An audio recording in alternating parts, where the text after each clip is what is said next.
नमस्कार, स्वागत एवं अभिनंदन। मैं हेमलता तिवारी आज आपके लिए हिंदी शिक्षण योजना में कक्षा 8 की झांसी की रानी का पहला भाग। सर्वप्रथम दिनांक जिस दिन आप पढ़ाए उस दिन की अंकित करें। कक्षा आपकी 8 रहेगी, विषय आपका हिंदी रहेगा, समय आपका 35 से 40 मिनट। लर्निंग आउटकम इस तरह से रहेंगे। बच्चे रानी लक्ष्मीबाई के बारे में बता लेंगे। बच्चे वृंदावन लाल वर्मा की रचनाओं के बारे में बता लेंगे। बच्चे स्वतंत्रता संग्राम के बारे में संक्षिप्त रूप में बता लेंगे।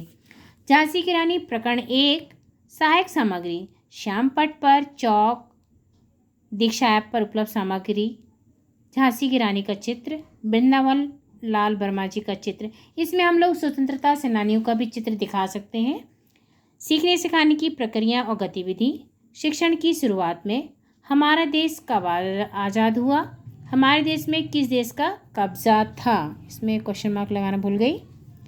भारत को स्वतंत्र कराने में किन किन का योगदान था। झांसी की रानी किस सन में युद्ध की थी। तो इस तरह का प्रश्न रहेगा, बच्चों के लिए थोड़ा विचारनीय रहेगा और बहुत ही जोश भरने वाला ये चैप्टर है। बच्चों के अंदर एक अपने देश के प्रति प्रेम, हमारे देश को आज़ादी मिलने में कितने लोग शहीद हुए, क्या क्या हुआ, ये सब बताने में थोड़ा सा बहुत ही अच्छा लगेगा। इस पाठ के दौरान शिक्षण के दौरान शिक्षिका बच्चों को बताएगी कि हमारा देश 15 अगस्त 1947 को आज़ाद हुआ। भगत सिंह, सुखदेव, तात्या टोपे, महात्मा गांधी और रानी लक्ष्मीबाई जैसे और भी वीर राष्ट्र प्रेमियों ने देश को स्वतंत्र कराने के लिए अपने प्राणों की बलि दी है। तो बच्चों के लिए अंदर एक जोश होगा इसके लिए। सन 1857 में रानी लक्ष्मीबाई ने देश को आज़ाद कराने के लिए रणनीति तैयार की। आज हम अपनी पाठ्यपुस्तक मंजरी में झांसी की रानी नामक पाठ का अध्ययन करेंगे। प्रस्तुत पाठ वृंदावन लाल वर्मा जी द्वारा रचित है। यह पाठ उपन्यास झांसी की रानी से लिया गया है। इसमें अंग्रेजों के साथ झांसी की रानी लक्ष्मीबाई के अंतिम युद्ध का वर्णन है। इसका मैंने एक भाग लिया है, तो मुंदरबाई डैश डैश करके गुंजाइश न मिली। प्रस्तुत पाठ की शुरुआत में शिक्षिका बच्चों को ICT के माध्यम से स्वतंत्रता सेनानियों का चित्र दिखाकर दीक्षा ऐप पर उपलब्ध सामग्री को दिखाएगी। देखिए, दीक्षा ऐप बहुत ज़रूरी है बच्चों के लिए, क्योंकि उसमें वो आप नहीं भी हैं तो कभी भी वो पढ़ सकते हैं। तो बच्चों को उसका महत्व बताना है और सरकार ने भी आदेश दिया है कि हर बच्चे के मोबाइल पर दीक्षा ऐप होना चाहिए। वृंदावन लाल वर्मा जी की प्रमुख रचनाएं लगन, संगम, विराटा की पद्मिनी, मृगनयनी, धीरे धीरे, झांसी की रानी, मंगलसूत्र आदि थोड़ी ही लिखी हैं। अंग्रेजों के बढ़ते अत्याचार के खिलाफ और स्वतंत्रता की लड़ाई के लिए भारत के राजाओं में हलचल हुई, जिसमें सिंहासन हिल उठा।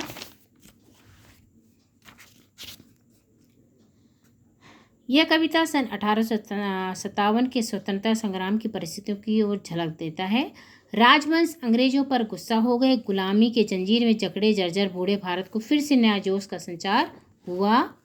भारत की पुरानी तलवार सन 1857 में चमक उठी। झांसी की रानी उस युद्ध में वीर पुरुषों की भांति लड़ी। उसकी यह कहानी हमने बुंदेलखंड के हरबोलों से भी सुनी थी। बहुत बड़ी अच्छी कहानी है, कविता है, कक्षा 5 में भी है। लक्ष्मीबाई कानपुर के नाना साहब की मुँह बोली बहन थी, जिनका बचपन का नाम छबीली बहन थी और उनको प्यार से मनु भी कहते थे। वह अपने पिता की अकेली संतान थी। वो इसके बारे में और भी बच्चों को हम बता सकते हैं। इसमें हमने संक्षिप्त रूप में लिखा है। मुंदरबाई रघुनाथ सिंह ने दृढ़ निश्चय किया कि रानी लक्ष्मीबाई को एक साथ एक भी क्षण हम लोग अकेला नहीं छोड़ेंगे। आज अंतिम युद्ध होने जा रहा है। रघुनाथ सिंह और मुंदर को पता था कि आज हम नहीं बचेंगे, इसलिए अब कमर कस लो। दोनों ने मिलकर रानी लक्ष्मीबाई को जूस पिलाया। रानी ने रामचंद्र देशमुख को आदेश दिया, तुम दामोदर को पीठ पर बांधो। आज तुम्हें अपने प्राणों की चिंता करनी होगी। मेरे मारे जाने पर मेरी देह को विधर्मी यानी अंग्रेज हाथ ना लगाने पाए, वो कह कर गई थी। रानी ने आक्रमण पर आक्रमण करके हजारों को पीछे हटाया। तो ये एक पैराग्राफ हुआ। तो अब शिक्षण के उपरांत हम लोग क्या करेंगे, बच्चों गद्य में से कठिन शब्द छांट कर उनके पर्यायवाची या ब्लूम्स बनाइए जो आपको अच्छा लगे। तो अरुणिमा, रक्षा, गुंजाइश, विधर्मी। तो अरुणिमा लालिमा, लाल, लाली, ललाई। रक्षा हिफाजत, बचाव, सुरक्षा। गुंजाइश समाई, स्थान, जगह।